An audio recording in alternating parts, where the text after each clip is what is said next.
talking about mental health is really hard anyway, because we don't like to worry people.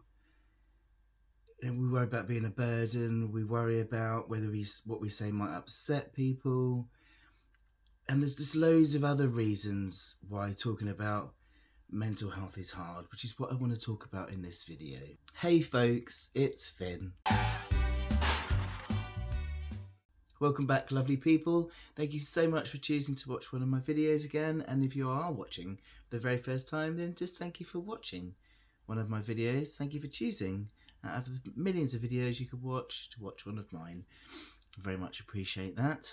So this week I want to talk about mental health.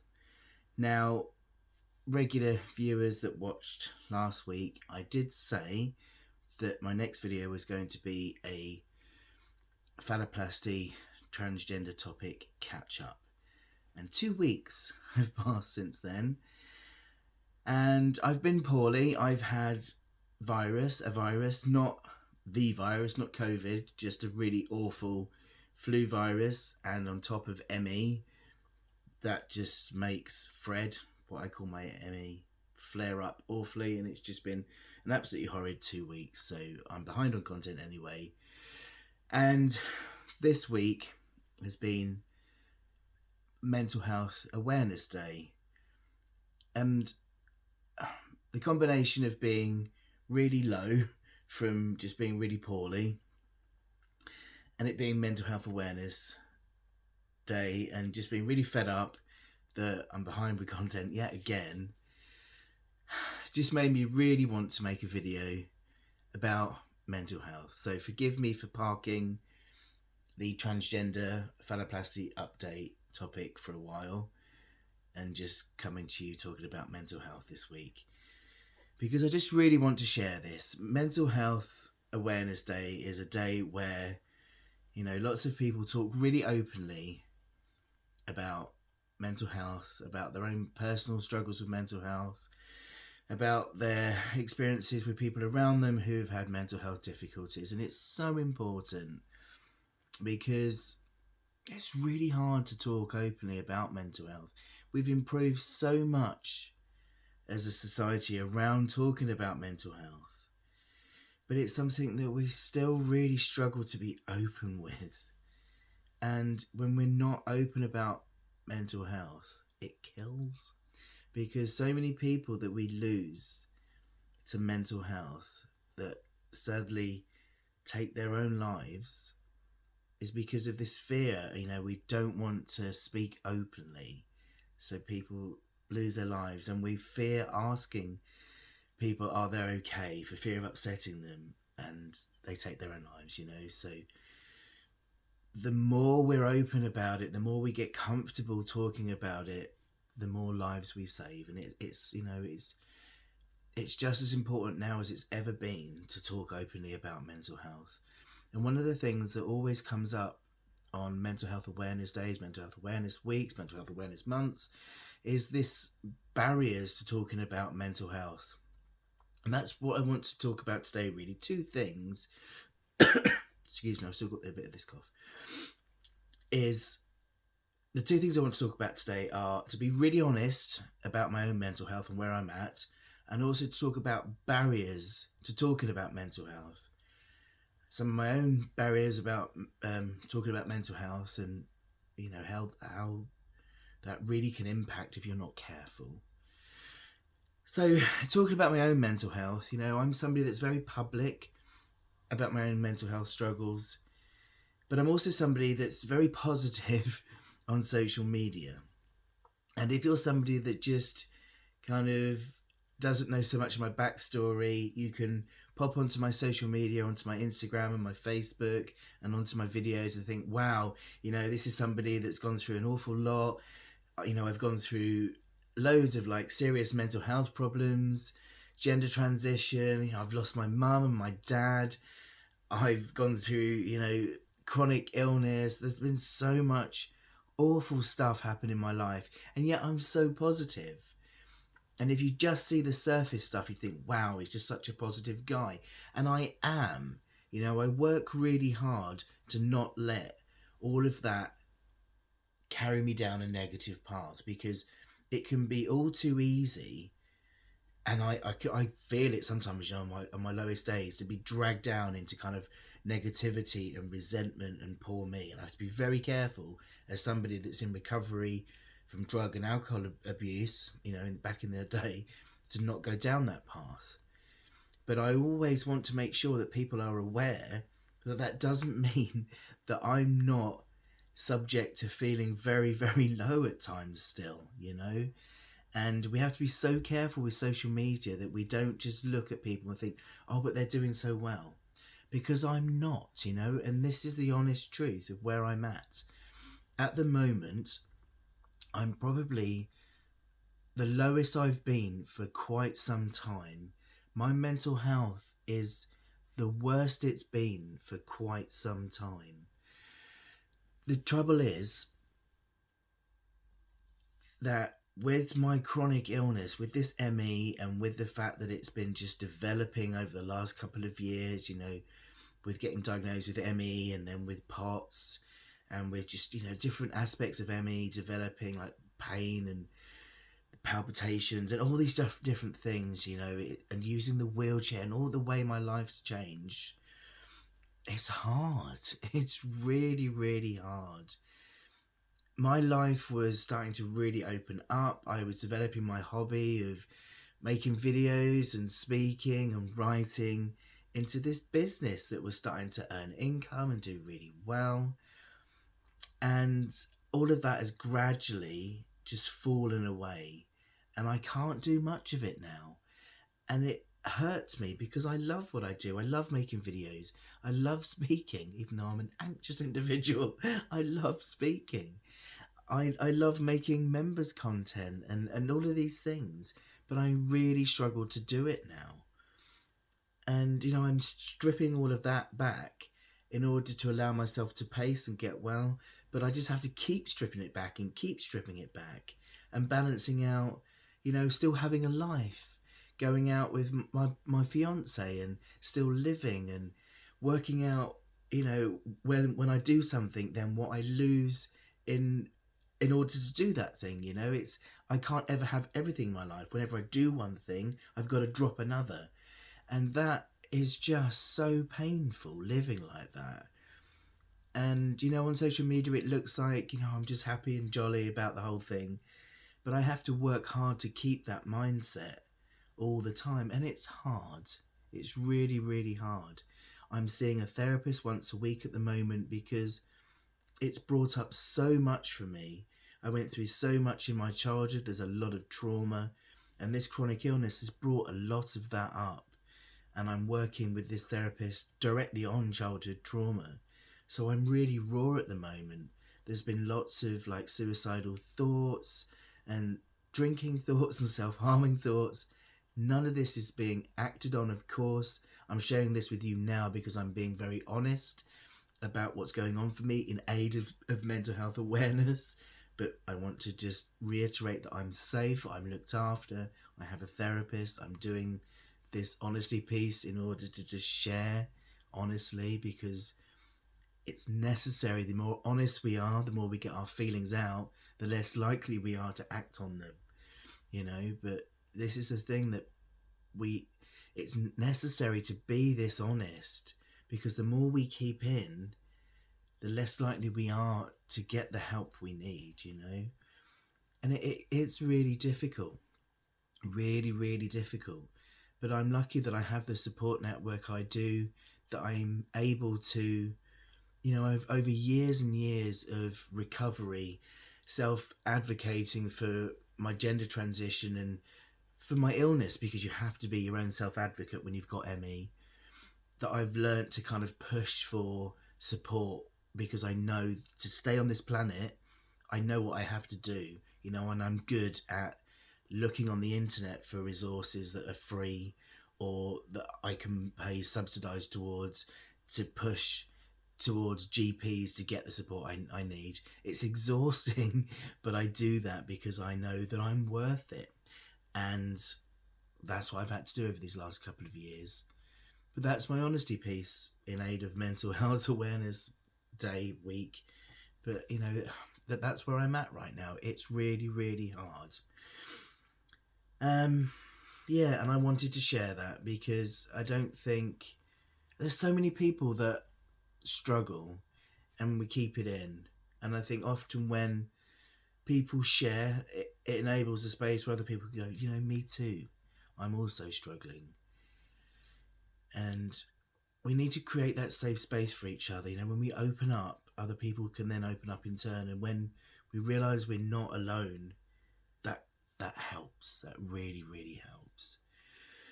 In terms of barriers to speaking about mental health, this is so, so important to be aware of.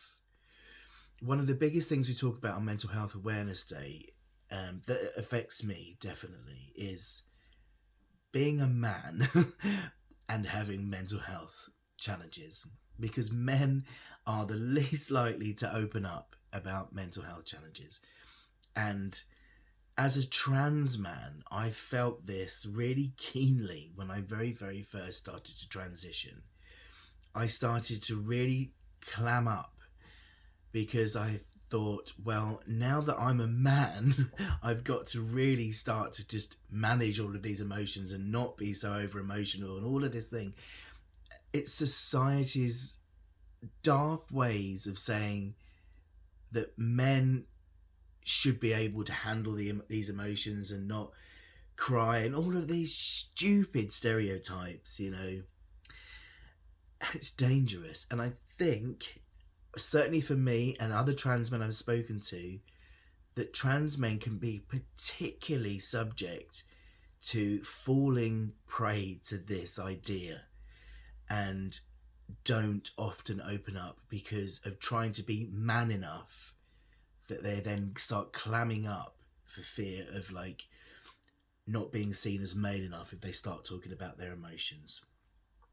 And this is really key to be aware of if you're a friend of a trans person, a male trans person, that, still make sure that someone knows that talking about their feelings isn't gendered. Feelings are human. And another thing that comes around being transgender and having a barrier to talking about mental health is actually just being transgender. And this is something that really gets on my wick and something that I go on about a lot. And it's this idea that if you are transgender and if you have transitioned, then you should no longer ever have any mental health problems ever again. And I come up against this idea so often, and it's dangerous. And this is a really huge barrier to lots of trans people asking for help.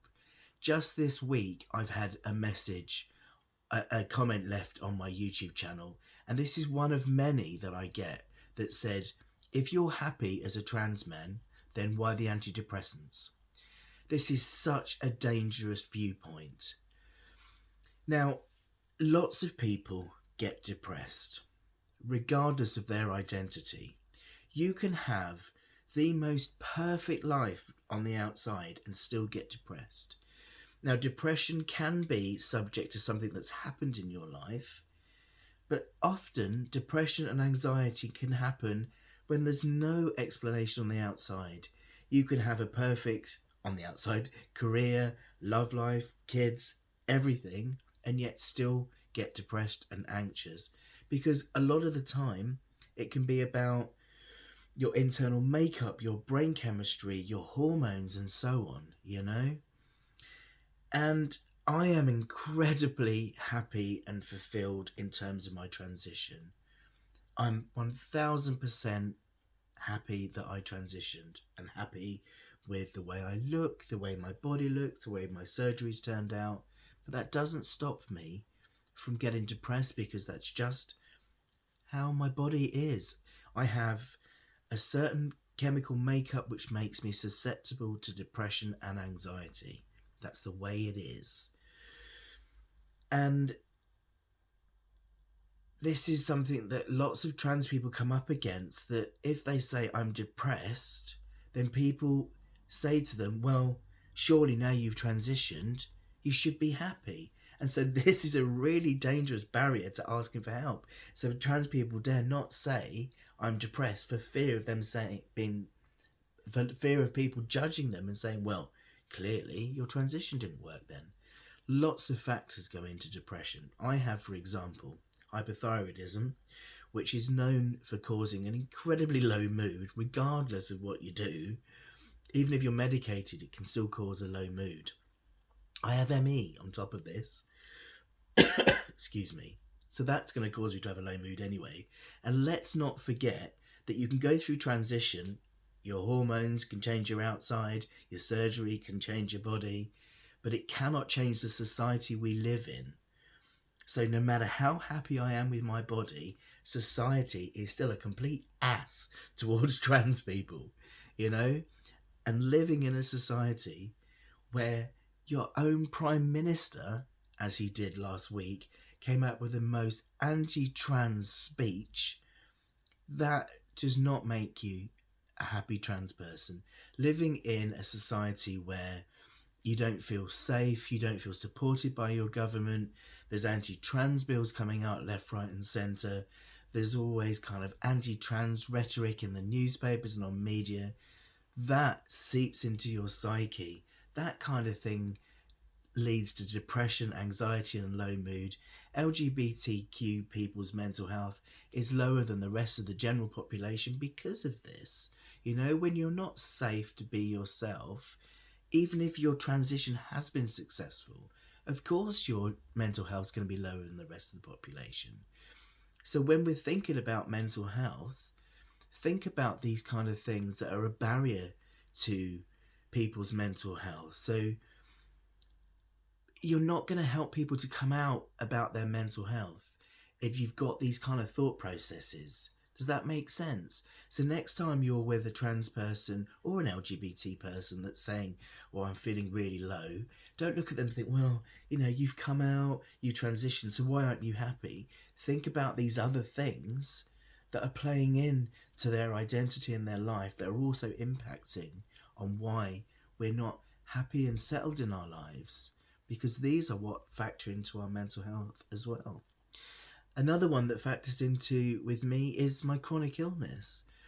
It's not only about the things I've lost in my life that I can't do anymore, you know, being chronically ill and having to live a slower life, living with pain, frustration, feeling like I'm a burden and all of these things, but it's also living with an invisible illness that has so much stigma and misunderstanding that causes me to have yet another barrier to asking for help. Because I tell you what, trying to get to a GP and get support is a nightmare. When you have to try and sum this up really briefly, you have two schools of thought with ME. You have the old school of thought where it's a mental health condition and it's all in your mind, and you have the more up-to-date, correct viewpoint where this is a neurological, biological condition, you know? That's the correct way of thinking it. But so many GPs are of the old mindset. So I had a battle with my old GP to get any help and support. Every time I went, you know, trying to get my POTS diagnosed, with my heart palpitations and racing heart rate, he would always say, well, you're anxious, you know, you just need to do some meditation and some relaxation. And it was driving me bonkers trying to get him to refer me for any help. And all of that time, I was really low and anxious, and I desperately needed some mental health support. But I couldn't go to him for mental health support because had I have done, he would have gone, see, I told you you were anxious and depressed. So that's another barrier to actually getting mental health support, because where would I have gone? I couldn't possibly have actually asked my doctor for help for fear of him just going, told you. So I know this is a bit of a rambly, slightly cross video for me today, but I am so passionate about mental health and about people getting the right help and support and being listened to, because I know what it's like when you're not listened to. You know, I am somebody that really knows myself and knows my mental health really well, and I know what it's like when you're not listened to properly. When you've got really severe mental health problems, or even any mental health problems, you are really keen on, you know how your body works, and you know the difference between when you're depressed and you're anxious and when it's something else. And the people and professionals that come into contact with us need to trust us more in knowing what it is. When I went to my doctor with my POTS, I knew the difference between how anxiety felt and how the symptoms felt, and yet I wasn't trusted at all to know the difference between those two. So I hope this video's made sense today. It has been a bit of a waffle, but I just wanted to do these two things. I wanted to be really honest in aid of mental health awareness of how I am, but also hopefully bring some awareness into the barriers that people with different identities, of like intersecting identities, can bring with mental health, and how they can impact and get in the way of actually asking for help, and by being aware of them, how you can then better approach people. You know, so next time if you're in the presence of somebody that's transgender, if they say they're struggling, don't automatically then think, oh, well, they've transitioned, why are they not happy? And if you're in the presence of somebody with a chronic illness, don't automatically assume if they're depressed that it's about their chronic illness. It could be about something completely different. You know, just think about people as more holistic whole people. You know, don't just see them as the sum of these individual identities. You know, we are whole people, but often we just get seen as one thing. And am I making sense? You know, so you're trans, so it's got to be just about that, or it's your chronic illness, so it's just about that, and you don't see any further, and that can be really problematic.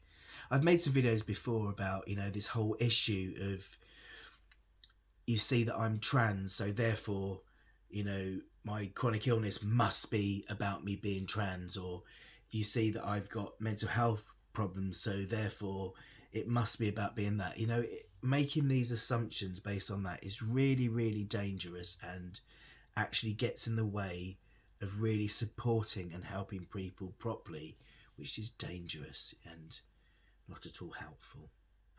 So yeah, there's my waffle today. How long did I do today? Oh, a long waffle as usual, because you know what I'm like. So yeah, don't worry, I am okay. But I'm not okay. But as you know, as the saying goes, it's okay to not be okay, as long as you're getting some support in that not okayness. You know, as long as you're being held in that not okayness, you know, we'll come out the other side, won't we? It is how it is, and it's winter, which is never a good time for me. But there you go. Lower surgery video is coming, and that is a more upbeat video, because I am really, really happy with my transition. Because as I always like to remind people, it is very, very possible to be two things at once, both really ecstatically happy with one area of your life and really bloody unhappy with another, because that is just the nature of life, isn't it? So yeah. Much love to you all. Please take care of yourselves. If you are struggling, please reach out to someone. If you know of a friend who's struggling or is just quiet, just reach out. You don't have to have a profound conversation. Just check in, just say hello, just thinking of you, how you're doing. Throw them a silly meme or a joke over the internet. Just a little hello can make a huge world of difference to someone's day. Much love to you all. Have a great weekend, and I'll see you next week. Bye-bye. So talking